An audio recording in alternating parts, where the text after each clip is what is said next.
que é este daqui. Meu amigo irmão voltou para cumprir o nosso trato. Vamos ver? Ana, me chamo fulano, tenho 57 anos e desde já peço desculpas pelos erros ortográficos. Eu tô digitando de notebook dos Estados Unidos e a acentuação é inexistente. Eu sei como que é. Eu fico pistola digitando nesse tipo de teclado. Você quer achar o acento, não acha e não sei o que. Enfim, eu te entendo. Eu vou tentar colocar a acentuação através do celular. Eu teria que baixar um programinha e ainda não o fiz. Bom, e apanhei muito para encontrar acentuação quando tiver. Beleza. Os nomes e cidades estão trocados, pode ler tranquila. E antes, gente, deixem o seu like. A Ana e o Matheus merecem. A Ana conta histórias como ninguém. Tão bem que me remete ao ano de 1966, 67 e 68. Eu me lembro da minha mãe ouvindo novela de rádio ou histórias quando eu tinha entre os meus 4 a 7 anos de idade. Vocês são um casal de jovens lindos. Deus os abençoe e a vocês e aos bebês rampirinhos. Muito obrigada. Um beijo para você. Bom, vou contar um pouco da minha infância para o melhor entendimento. Sou descendente de europeus. Nasci na cidade de Santo André, São Paulo. Santo André! Passei a minha infância muito feliz no bairro Jardim, Santo André. Naquela época não era tão povoado e nem tinha muitos prédios e casas como é hoje em dia. Naquele tempo brincávamos na rua, jogávamos bola, íamos a outro bairro nadar numa lagoa, descíamos ladeira abaixo, pegávamos pneus velhos na borracharia e soltávamos ladeira abaixo. Pensa numa doideira. Pneus no meio dos carros. Gente, a molecada não tem juízo, né? Não.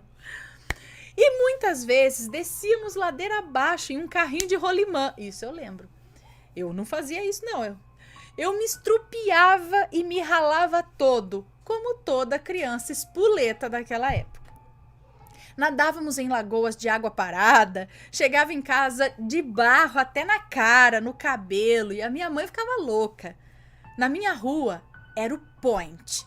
A minha rua era o point da molecada. Éramos uns 15 meninos na rua e das proximidades, e todos os dias era uma brincadeira diferente. Como eu disse, éramos uns 15 ou mais. Dentre esses amigos eu tinha um amigo irmão, que darei o nome aqui de Jota. Sabe aquele irmão para toda hora?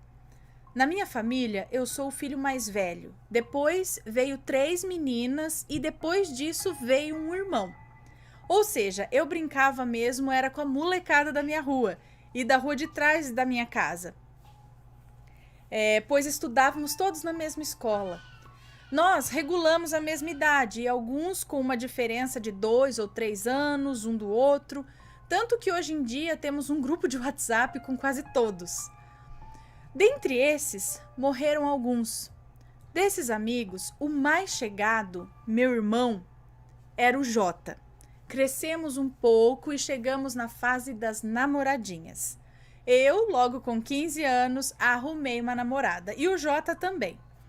Os outros também, cada um seguindo seu rumo.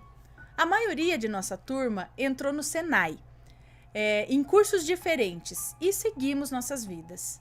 Eu e esse amigo irmão, o Jota, dividimos o tempo entre Senai, escola e tocar na noite, em festinhas, etc. Eu canto até hoje. Vou mandar um vídeo só para você, ok? E na juventude, com 18 anos, eu cantava em bares as músicas americanas de um determinado cantor, que eu não vou citar o nome aqui, tá? E cantava também Beatles e tal. De vez em quando, eu cantava samba e esse meu amigo, Jota, ia tocar percussão. Então sempre estávamos juntos, mais chegados do que irmãos. Nossa amizade era tão grande que nos apresentávamos como irmãos para todas as pessoas. Desde criança, frequentamos muito a casa um do outro. Seus pais me tratavam muito bem e os meus pais também o tratavam bem. O Jota era de uma família de mineiros e eu amava a comida da tia Júlia, a mãe dele. Ai, aquelas sopas maravilhosas. Eita, saudade de um tempo que não volta mais. Éramos tão irmãos que usávamos a camisa um do outro. O Jota morava numa casa pequena e eu morava numa casa maior, então as reuniões eram sempre na minha casa. Num certo dia, me lembro como se fosse hoje, tínhamos uns 15 anos e estávamos em casa, na varanda, conversando e bebendo vinho, com 15 anos. Conversando, bebendo vinho, meio que escondido da minha mãe, sabe? Sei. Então começamos a falar de fantasmas, de histórias de fantasmas que ouvimos, etc e tal. E daí começamos a falar de vidas passadas. E aí eu perguntei para ele: será mesmo que existe reencarnação? Essa história de espiritismo, será que existe mesmo? Ficamos ali, divagando sobre vida após a morte. Eu sou de família inteira católica por parte de pai e de mãe, exceto um irmão da minha mãe. Guarde essa informação. Nesse dia, virei para ele e disse assim: bora fazer um trato? Quem morrer primeiro volta para contar pro outro. Jota, vamos fazer assim. Se você morrer primeiro, você vem e me conta tudo de como é se reencarnar. E se eu morrer primeiro, eu venho te contar se existe mesmo essas coisas ou não. Fechamos esse acordo. O tempo passou e nessa época eu já namorava uma garota da minha idade. Estudávamos na mesma sala, inclusive ele também namorava uma outra moça, filha de turcos, chamada Jadine. O tempo passou. Aos 20 anos, eu me casei com aquela namorada dos 15 anos e, na sequência, ele também casou com Jadine. E ele seria pai de um garoto naquele ano. O ano era 1982. Eu e minha esposa casamos, viemos passar lua de mel aqui nos Estados Unidos e ela ficou encantada pelos Estados Unidos. Voltamos ao Brasil, compramos um terreno e começamos a construir a nossa casa. A casa dos nossos sonhos. Depois da casa pronta, passaram-se uns 5 anos e resolvemos que iríamos passar uma temporada aqui nos Estados Unidos. Então começamos a juntar dinheiro. Por 2 anos nos preparamos bem financeiramente para a temporada e viemos com visto de estudante. Essa temporada duraria apenas 2 anos, mas eu tô aqui até hoje. Muita água rolou debaixo dessa ponte. Bom, passaram-se os 2 anos e seguimos aqui. Quando fazia cerca de 5 anos que já estávamos aqui, minha ex-mulher foi ao Brasil passear. Nessa época, esse meu amigo, o Jota, e o sobrinho dele estavam trabalhando, viajando e vendendo roupas. Eles viajavam toda semana para Minas. Assim que ela, minha esposa, chegou lá, ficou sabendo que meu amigo tinha falecido há poucos dias, num acidente de carro. O sobrinho dele dormiu ao volante e capotou. Eles revezavam, cada um dirigia um pouco, então o sobrinho cochilou e bateu de frente com o caminhão. Ele morreu na hora e meu amigo Jota foi levado ao hospital ainda com vida, mas não resistiu aos ferimentos e veio a falecer. Nessa época, não fazíamos ligações a toda hora para o Brasil, pois era muito caro. A gente está falando aqui do ano de 1993, 94. Não tinha WhatsApp, não tinha Skype, nada disso. Quando eu estava vindo para cá, fizemos uma festinha de despedida, com todos os nossos amigos da época, para um bota fora, tipo de festinha de despedida, sabe? Eu nunca imaginei que seria a última vez que o veria. Eu tinha muitos planos de voltar ao Brasil, fazer churrascos e tomar muitas cervejas, afinal, éramos bem jovens ainda. Com todos esses amigos, voltei e fizemos, sim, muitos churrascos, mas sem o meu amigo irmão Jota. E cantei nesses churrascos. Sempre tem um violão fácil, ali no nosso meio, né? Logo que eu soube da morte do Jota, eu chorei muito, pois era o meu irmão. Óbvio que depois de um bom tempo, não lembro exatamente quanto tempo, eu comecei a sentir a presença dele. Eu pensava nele e logo senti a presença dele. Muitas vezes eu falava: pô, Jota, é você que tá aqui? Se for você, faz alguma coisa pra eu ter certeza que é você que tá aqui. Lembra do nosso trato? Observação, eu não vejo nada, tá? Não sou médium de ver nada. Nesse dia, nada aconteceu. Eu apenas tive a sensação e senti a presença dele por ali. Mas depois de alguns dias, após esse episódio, eu estava deitado no chão da sala, no tapete, sabe? Bem chateado, para baixo. Daí eu escutei uma voz me dizer assim: levanta, cara, vai pra luta. Muda de profissão ou emprego. Sai e vai conseguir outro tipo de trabalho que você goste. Eu estava muito insatisfeito no trabalho nessa época. E ele dizia: faz alguma coisa, não fica assim não, meu. Naquele momento eu fiquei assustado com tudo aquilo, mas levantei, tomei um banho e entrei no meu carro. Fui dar um rolê. Era sábado esse dia e eu estava de folga, pois trabalhava de segunda a sexta. Fui dar uma volta e entrei em um mercado perto de casa. Fui dar uma volta para comprar alguma coisa e em um determinado momento, um senhor puxou assunto comigo. Conversamos ali, um pouco do lado do mercado, do lado do mercado tinha um café e fomos ali tomar um café. Ele me disse que tinha uma empresa e me deu seu cartão. Falou que estava precisando de um funcionário com meu conhecimento na minha área. E eu fui trabalhar com esse senhor e fiquei lá por anos.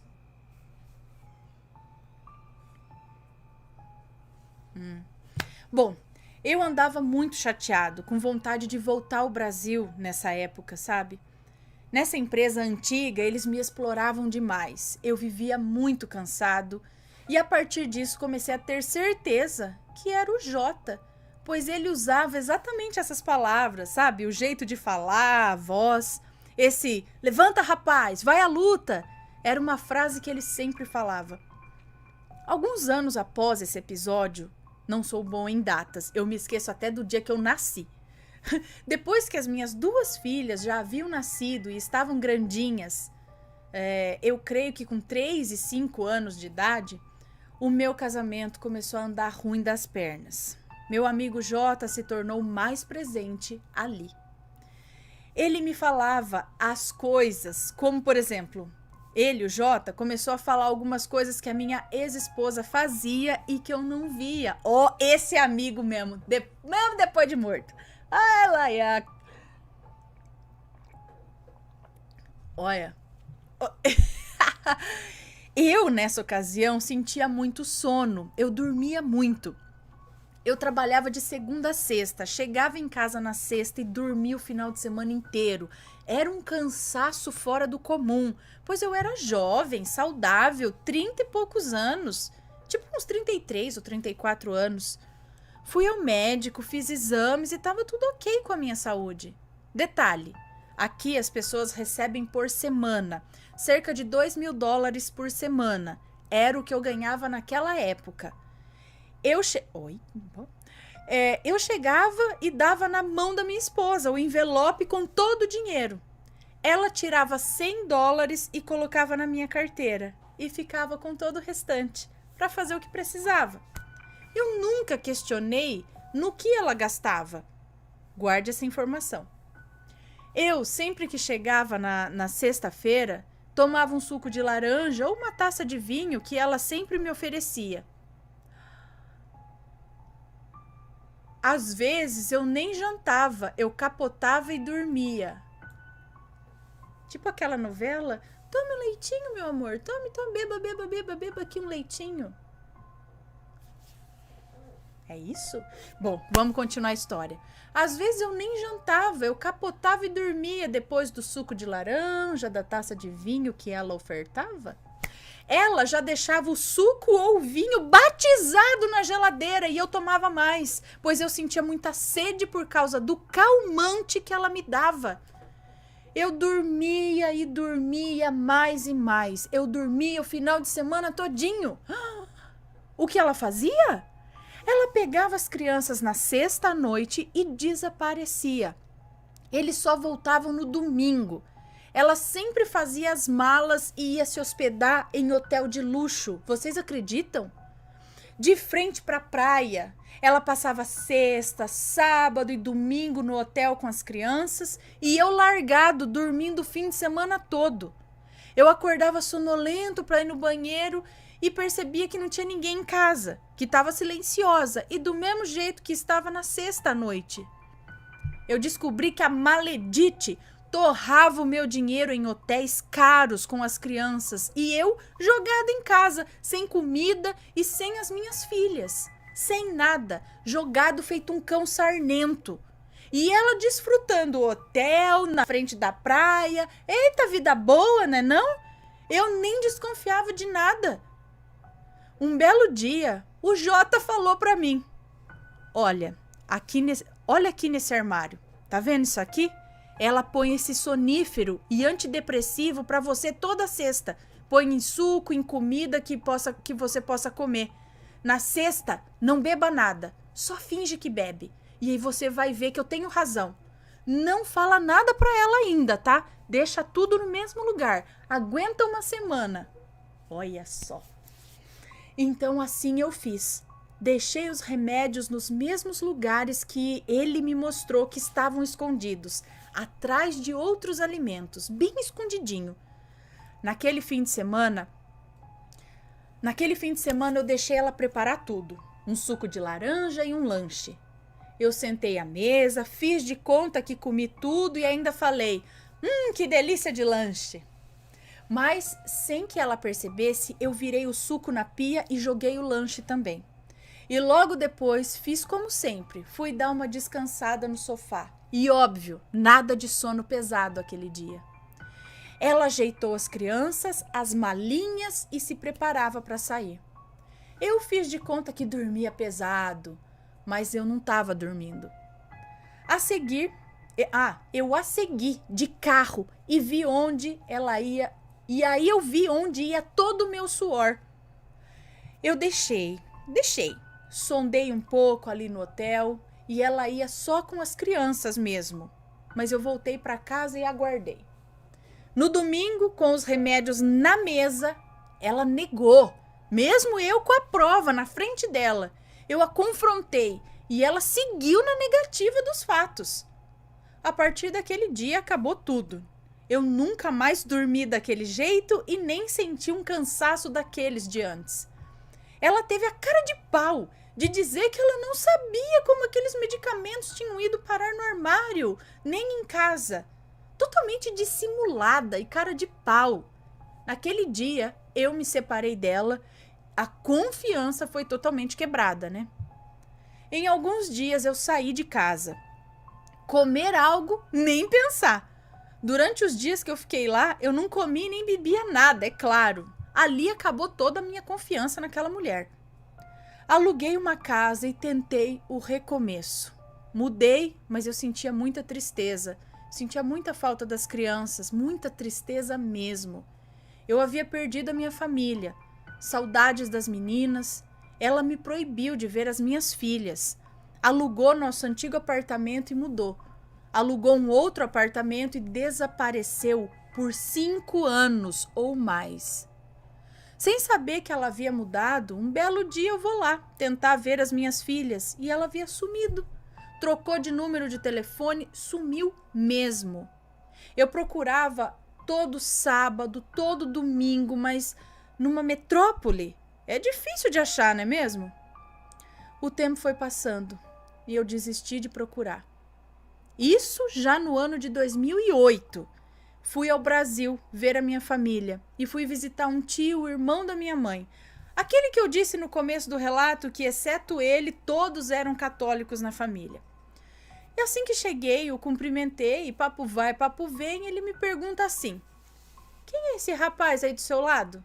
Aí ele mesmo respondeu: sou o Jota. Daí eu disse: é meu amigo, tio. Acho que o senhor não lembra dele adulto, mas quando criança o senhor já o viu muitas vezes brincando na rua de casa. Esse meu tio era um bandista e pai de santo, e ele via e conversava com os mortos, assim, normalmente. Nesse dia o meu tio conversou com ele, só confirmando o que eu já sabia. Era mesmo o meu irmão, Jota. Bom, acabou minhas férias, voltei ao país em que vivo e vida que segue. Voltei ao trabalho e após um ano, minha sobrinha resolveu me apresentar à mãe de uma amiga dela, para eu namorar. Ela viu que eu andava muito triste, muito solitário e eu também estava a fim de refazer a minha vida. Essa apresentação se deu pelo telefone e pelo Orkut. Ana do céu, maldita a hora que a minha sobrinha me apresentou essa fulana. Nessa época eu estava com uma vida financeira muito boa. Eu ganhava muito bem e a minha ex fugiu e eu nem estava pagando pensão, né? Então estava acumulando esse dinheiro em uma conta poupança para quando ela aparecesse eu pagar o acumulado de pensão alimentícia para as meninas. Eu estava com 4 carros e 3 motos. Eu guardava um bom dinheiro e comprei tudo que eu queria. Essa fulana pegou fotos minhas no Orkut e fez uma macumba, que eu caí de amores por ela. Era algo doentio. Meu amigo Jota me contou tudo. Eu fiquei enlouquecido e cego de amor por uma mulher velha, sambada e feia, que até hoje eu não sei como aconteceu isso comigo. Eu comecei... Sambada. Eu comecei a gastar todo o dinheiro que eu tinha guardado. Eu mandava dinheiro para ela. Malequite? Eu mandava dinheiro para ela, Malequite, toda hora, de $5.000 e até mais. Depois que secou o dinheiro da conta, eu comecei a vender os carros, as motos e cheguei a ficar sem nada, numa verdadeira merda. Como logo no começo ela percebeu que seria fácil tirar dinheiro de mim, toda hora me pedia dinheiro. Ela dizia que ia montar um salão de beleza. Até montava, mas nunca ia para frente, pois ela deixava o salão na mão de manicure e saía para fazer programa. Então o salão falia. Eu montei uns 4 a 5 salões, eu não me lembro bem, para essa fulana.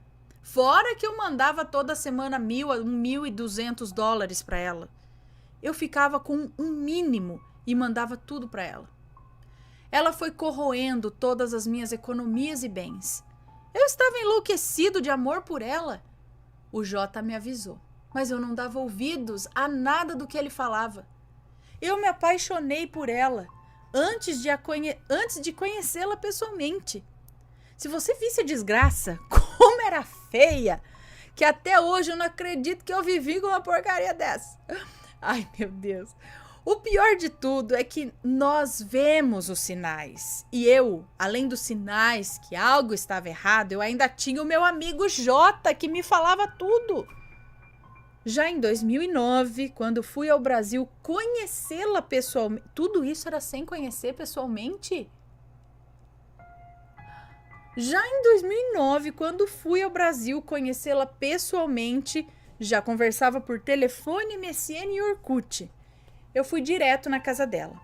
Essa fulana era uma senhora de 50 e poucos anos e muito acabada. Vocês não têm noção de que jeito que a mulher era. Fui direto para casa dela. Paguei um táxi no aeroporto e fui. Com 2 malas cheias de presente pra maledite. 2, né? Pra desgraçada. Chegando lá, já achei estranho que tinha um amigo dela lá. Já acendeu uma luzinha aqui. Um amigo de uns 30 anos aproximadamente.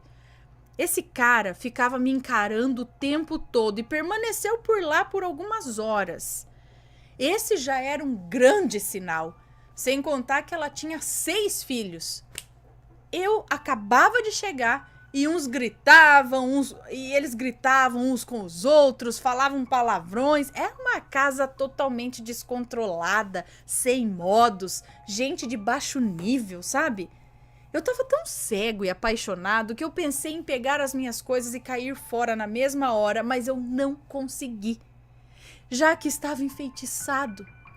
Presenciava aquela maloca entre ela e os filhos, e grito e palavrão. Olha, eu nunca imaginei viver para ver aquilo que eu vi. E não consegui ir embora na hora que vi aquele furdunço. Olha, minha gente, feitiçaria existe mesmo, hein? Caí em uma. Eu já estava apaixonado por aquele traste. Antes mesmo de chegar ao Brasil. Essa maledite, ela fez mesmo amarração. Fui um tremendo de um idiota. Ela começou a fazer de mim gato e sapato. Ditado popular, né? Fazia exatamente o que ela queria e ainda assim me tratava mal. Passei dias infernais na casa dela. Uns 15 ou 20 dias. E aí retornei aos Estados Unidos. Nesse momento, começava meu inferno de verdade.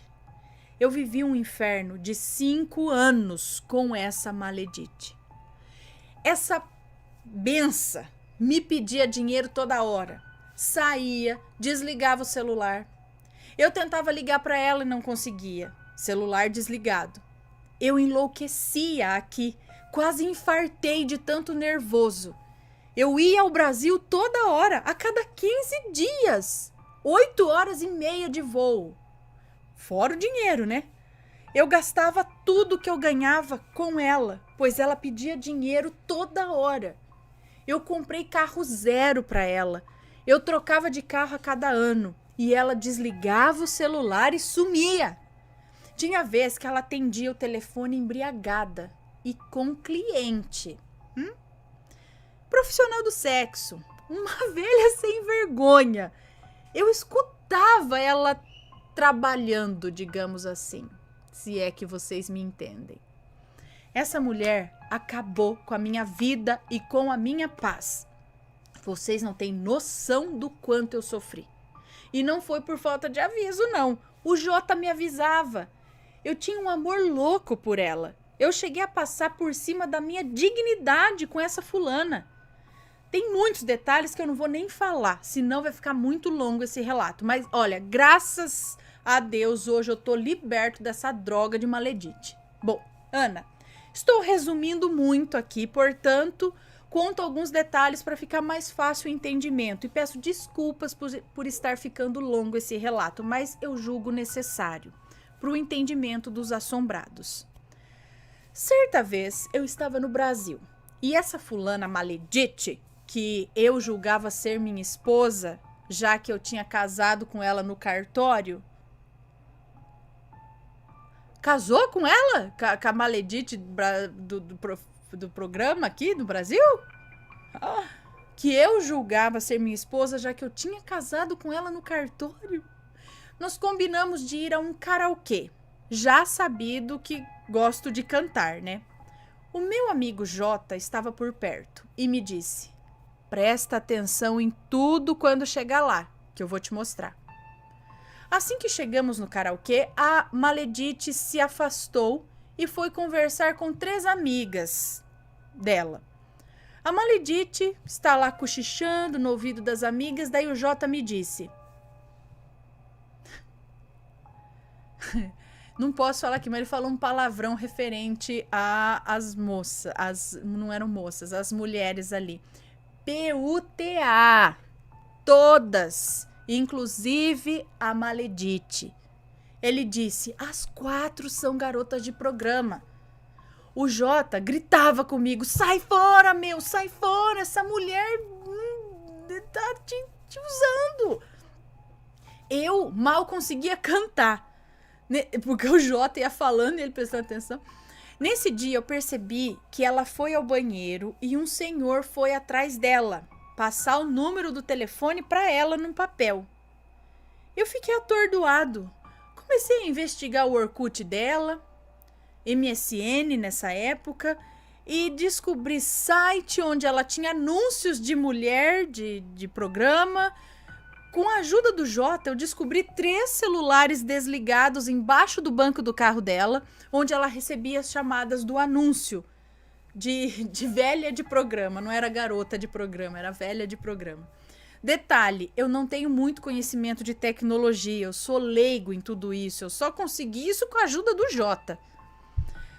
Eu sofri com ela por 5 anos. Eu não conseguia ficar longe dela, era muito sofrimento. Mesmo depois que descobri tudo, eu não conseguia ficar longe desse Satanás, maledite. Acredita que ela tentou me convencer que os anúncios eram uma brincadeira que a amiga fez pra ela de zoeira? Ah, tá. Depois de tudo isso, eu continuei com ela, sofrendo. Ela sumia, desligava o celular e eu brigava. Mas no dia seguinte era tudo igual, um inferno em vida. Depois ainda mandei, mais uma vez, dinheiro para ela montar outro salão, para falir, né? Ela me convenceu que tinha achado um ponto excelente, perto de uma estação de trem, que ela iria ganhar muito dinheiro, pois circulava muita gente naquela região. Enfim, mandei mais uma vez o dinheiro. Ela montou e, finalmente, o salão começou a progredir. Daí eu marquei passagem e resolvi ir ao Brasil. Menina, maldita hora que eu fui. Aí foi que ela começou a pisar em mim direito. Começou a pisar em mim direito. Assim que cheguei, passou como uns 3 dias. E ela disse, eu não te quero aqui na minha casa. Eu disse, como? Se sou eu que pago o seu aluguel e paguei todos os móveis da sua casa? Sim, Ana, ela me expulsou de lá, pois o salão estava dando dinheiro e ela não precisava mais do meu dinheiro. Mas ela pegou tudo que eu levei antes, me deixou sem nada de dinheiro e me expulsou, feito um cachorro sarnento de novo. Fiquei com vergonha de procurar os meus parentes para ficar na casa de alguém, visto que a minha passagem era só para dali a 15 dias. Bem no mês de julho, pensa num frio que fazia.